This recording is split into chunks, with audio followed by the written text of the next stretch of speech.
Hey everyone, today I'm coming to you with a review of The Summoning by Kelley Armstrong. Yeah, look at that cover. Firstly, the first thing I want to talk about was the plot. I feel like for the first 200 pages or so, it was super slow as Chloe sort of lived in denial that she had superpowers. And, part of me. Oh, I just realized I forgot to explain the plot to you guys. Basically, she's, thrown, this girl Chloe is thrown into a, house for kids with mental illnesses and is told that she has schizophrenia, but it turns out that she doesn't really have schizophrenia. She's actually a necromancer. So yeah, the house is really a cover for, yeah. And anyway, I just thought this book was just the first half of it was really slow. It took forever for me to actually get into it. And I thought that Chloe lived in denial for way too long about being a necromancer. I feel like she sort of figured that out like 100 pages sooner than what she actually did. And I just feel like some of the characters throughout the first half of the novel were way smarter than her.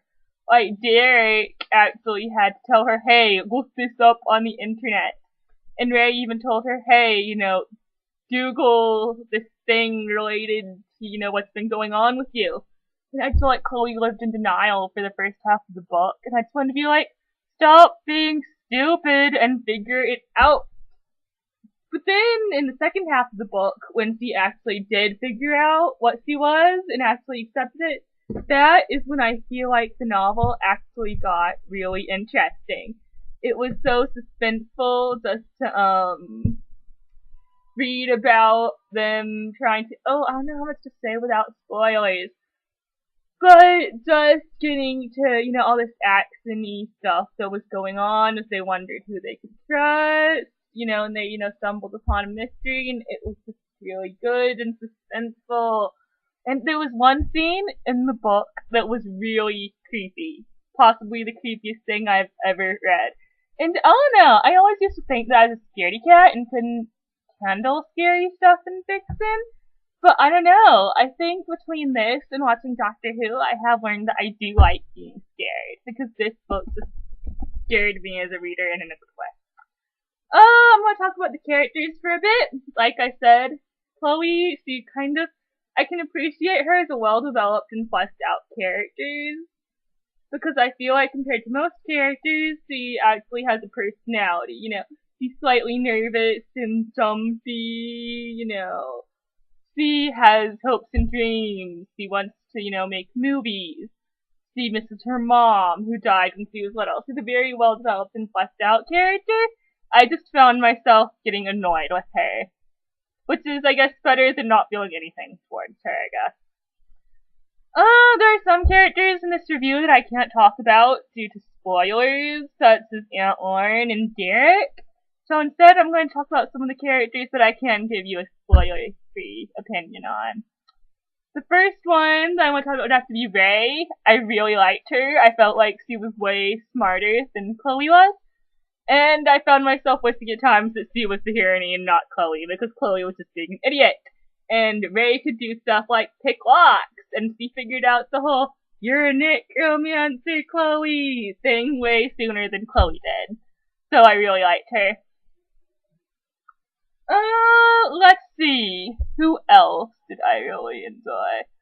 Tori, I felt like was a huge jerk. She was self-centered. And yeah, I just did not like her. She was like the Draco Malfoy character of this book. Only maybe she was a bigger diva than Draco was. But I don't know, there was one point in the book where I actually felt sorry for Tori, which I feel like is one of the series' strengths. I remember reading it as a teenager, and I remember some of these characters that I felt like were jerks in the first book, I actually rooted for and somewhat enjoyed by the last book in the series, The Reckoning. So I feel like if there's one thing that Kelley Armstrong is talented at, it's redeeming characters that I don't like. Also, who next?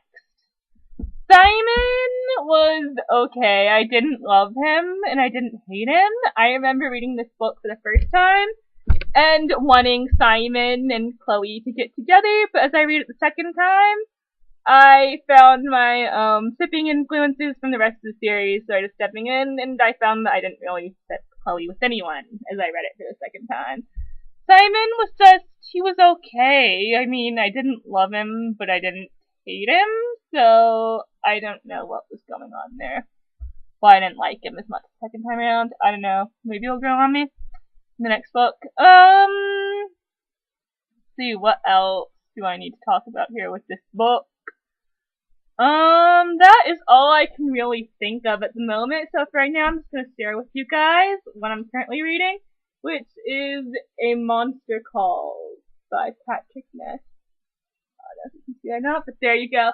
And it's just a really addicting book. I mean, I'm only on like page 30 or so, but the plot is already really gripping, and it's just beautiful, and it's, what else?